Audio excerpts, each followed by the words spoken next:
Halo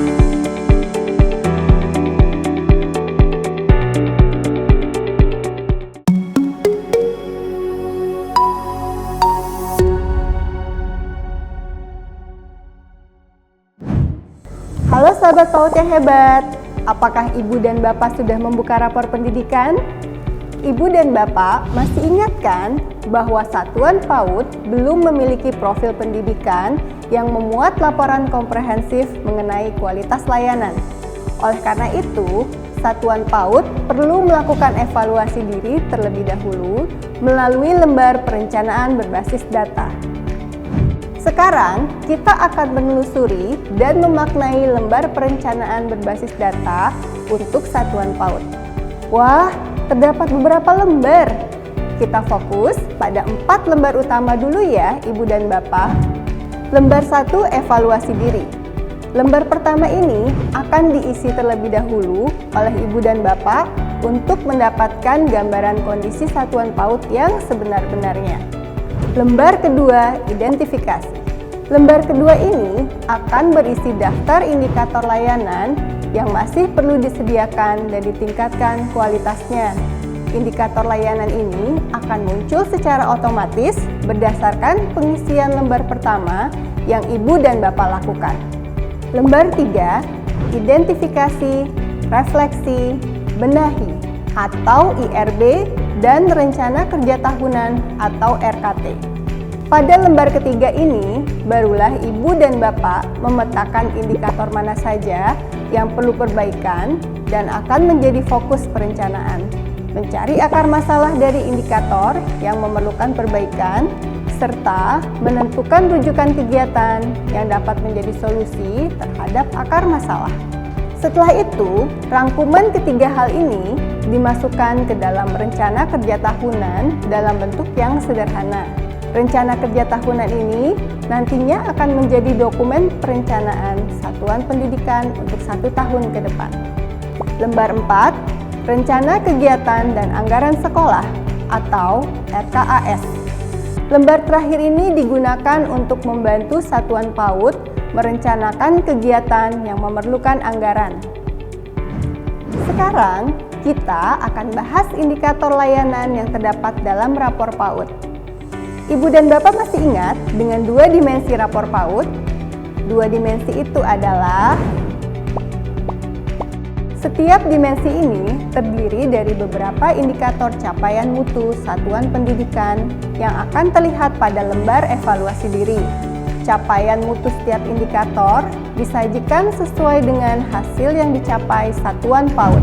Setelah Ibu dan Bapak mengisi lembar evaluasi diri, maka capaian mutu dari setiap indikator ini akan tampil pada lembar berikutnya, yaitu lembar identifikasi diri. Lembar evaluasi diri ini adalah instrumen refleksi bagi Ibu dan Bapak.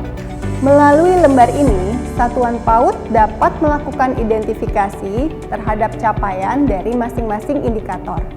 Ada syarat yang perlu diperhatikan dalam mengisi lembar evaluasi diri ini. Syaratnya adalah jujur. Jika diisi secara jujur, hasilnya akan dapat digunakan untuk membuat perencanaan berbasis data sesuai dengan kebutuhan. Jangan khawatir, hasil evaluasi diri adalah milik satuan PAUD kita sendiri. Tidak akan dilihat siapa-siapa. Hasil ini juga tidak untuk menghakimi ataupun membuat perankingan terhadap satuan PAUD kita. Jadi, jangan ragu untuk mengisi sejujur-jujurnya lembar evaluasi diri ini. Bagaimana cara mengisi lembar evaluasi diri? Evaluasi diri ini dilakukan dengan memberikan tanda silang pada indikator di tabel 2 sesuai dengan praktik yang telah dilakukan di satuan PAUD masing-masing. Setelah menandai praktik yang dilakukan satuan PAUD pada indikator di tabel 2, maka kita akan menemukan capaian mutu dari setiap indikator ini pada lembar berikutnya, yaitu lembar identifikasi diri. Pastikan seluruh tabel 2 terisi sesuai praktik satuan PAUD kita. Jika ada tabel indikator yang kosong, terlewatkan atau terisi tidak sesuai dengan praktik sesungguhnya, maka kondisi satuan PAUD kita tidak teridentifikasi dengan akurat dan langkah selanjutnya akan terkendala. Nah, setelah kita mengisi evaluasi diri dan membaca indikator pada rapor pendidikan, maka akan tampak spektrum warna yang memiliki makna tersendiri pada saat sedang mengidentifikasi kondisi satuan PAUD. Perhatikan warna dan label capaiannya. Masing-masing warna memiliki label penamaan. Mari kita lihat contohnya. Pada pencapaian berwarna jingga, label penamaannya adalah perlu pengembangan. Indikator yang berwarna jingga dapat dimaknai bahwa satuan telah melaksanakan pemenuhan sebagian kecil indikator, namun dokumen pendukung tidak lengkap.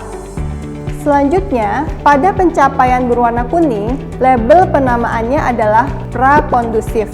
Indikator dengan label prakondusif artinya adalah satuan melaksanakan pemenuhan sebagian dari indikator dan sudah disertai dokumen pendukung. Pencapaian berwarna hijau, label penamaannya adalah kondusif. Pada indikator kondusif, artinya satuan mendukung berlangsungnya aktivitas dan berproses dalam pemenuhan indikator dan juga disertai dokumen pendukung.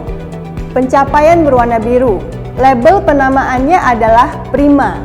Indikator prima memiliki arti bahwa satuan telah memenuhi seluruh indikator disertai dokumen pendukung.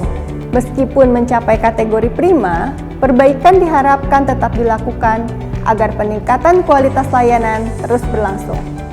Nah, kita telah selesai memahami lembar perencanaan berbasis data untuk satuan PAUD. Sebelum kita berpisah, ada hal yang perlu diingat. Apakah itu? Mengisi lembar evaluasi diri dengan jujur, agar langkah yang kita lakukan dalam perencanaan berbasis data sesuai dengan kebutuhan di satuan pendidikan kita.